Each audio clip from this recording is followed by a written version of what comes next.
सूचना केवल हमारे विचार हैं, वित्तीय सलाह नहीं। निर्णय लेने से पहले खुद शोध करें।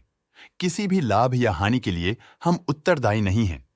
आज हम देख रहे हैं बीएफ यूटिलिटीज लिमिटेड के 2025-26 Q1 की स्टैंडअलोन फाइनेंशियल परफॉर्मेंस। पिछले क्वार्टर के मुकाबले सेल्स अप्रॉक्स 2.5 गुना ज्यादा हुई है, जो एक जबरदस्त ग्रोथ है। मगर कंपनी ने पिछले साल के मुकाबले 6% का सेल्स इंक्रीज रिपोर्ट किया। Expenses 175.5% quarter on quarter increase हो गए हैं, जो साल भर के 45% के राइज के साथ अलाइन करता है। क्वार्टरली सेल्स के कंपैरिजन में एक्सपेंसेस इंक्रीज होना दिखाता है कंपनी ने एक्सपेंसेस मैनेज करने के लिए स्ट्रगल किया। कंपनी ने पूरी साल के दौरान चैलेंजेस का सामना किया। ऑपरेटिंग प्रॉफिट, जो पिछले साल के कंपैरिजन में -3000% डाउन हुआ है, quarter on quarter around -341.5% decrease हुआ है। Operating profit margin OPM annual basis पे -36.5% से डिक्रीज हुआ है और पिछले क्वार्टर के कंपैरिजन में -16% से डिक्रीज हुआ है। एक्सेप्शनल आइटम्स को ऐड करके अदर इनकम पिछले क्वार्टर के कंपैरिजन में लगभग 11 गुना बढ़ गई। बावजूद इसके ईयरली डिक्लाइन -41% हुई है। डिप्रिशिएशन कॉस्ट में 0% का क्लाइम देखने को मिला और ईयरली बेसिस पे -5.5% का डिक्रीज देखा गया। Profit before tax annually -52% decrease हुआ, लेकिन प्रोसीडिंग क्वार्टर से लगभग 25 गुना बढ़ा है। इस साल कंपनी ने 10% टैक्स पे किया और क्वार्टरली कंपनी ने 31% टैक्स पे किया है। नेट प्रॉफिट ने ईयर ऑन ईयर -63.5% का डिक्लाइन दिखाया, लेकिन लास्ट क्वार्टर से लगभग 91 गुना का इंक्रीज हुआ है। इस क्वार्टर में कंपनी का परफॉर्मेंस काफी अच्छा रहा। वहीं अगर एनुअल एनालिसिस की बात करें तो साल के दौरान कंपनी का परफॉर्मेंस अच्छा नहीं रहा। नेगेटिव नेट प्रॉफिट का मतलब है कि कंपनी प्रॉफिट के कंपैरिजन में नुकसान उठा रही है। अर्निंग्स पर शेयर EPS में ईयरली -63.5% का डिक्रीज देखा गया। साथ ही EPS ने क्वार्टरली पिछले क्वार्टर के मुकाबले काफी ज्यादा ग्रोथ देखी, जो कंपनी की शानदार परफॉर्मेंस को दिखाता है। इस क्वार्टर में कंपनी का EPS काफी अच्छा रहा।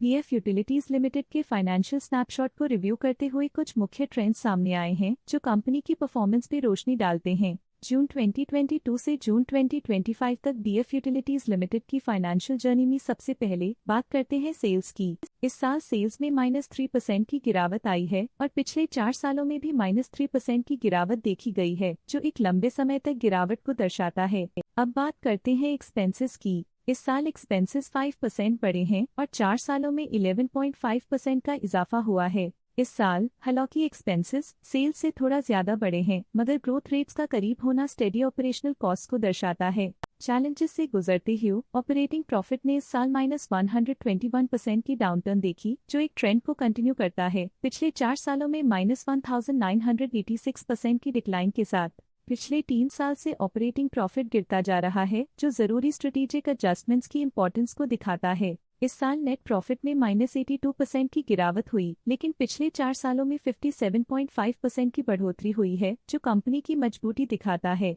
इस साल नेट प्रॉफिट में आई कमी के बावजूद पिछले सालों में हुई पॉजिटिव वृद्धि एक अस्थायी मार्केट एडजस्टमेंट को दर्शाता है। इस साल EPS में -82.5% की कमी के बावजूद लंबी अवधि में देखा जाए तो 54% की मजबूत वृद्धि हुई है। इस साल EPS में कमी आने के बावजूद पिछले सालों की ग्रोथ कंपनी की मजबूत ओवरऑल परफॉर्मेंस को अंडरलाइन करती है। चलिए अब बात करते हैं शेयर होल्डिंग पैटर्न की। बीएफ यूटिलिटीज की शेयर होल्डिंग रिपोर्ट्स कुछ इस प्रकार की हैं, जो अननोन 2025 के तक चलता है। ये रिपोर्ट कंपनी के शेयर्स की डिटेल्ड जानकारी देता है, जिसमें promoters, promoter groups, foreign investors, public investors और सरकारी एंटिटीज शामिल हैं। पब्लिक द्वारा हेल्ड शेयर्स का परसेंटेज 41.45% से इंक्रीज होकर 2025 के में 41.58% तक का इंक्रीज से देखा गया। ये चेंजेस स्टेट है कि पब्लिक की इन्वेस्टमेंट कंपनी में क्वार्टर टू क्वार्टर इंक्रीज हुई है। जब कंपनी के शेयर्स का मैक्सिमम हिस्सा पब्लिक के पास होता है, तब ये माना जाता है कि कंपनी कमजोर हाथों में है,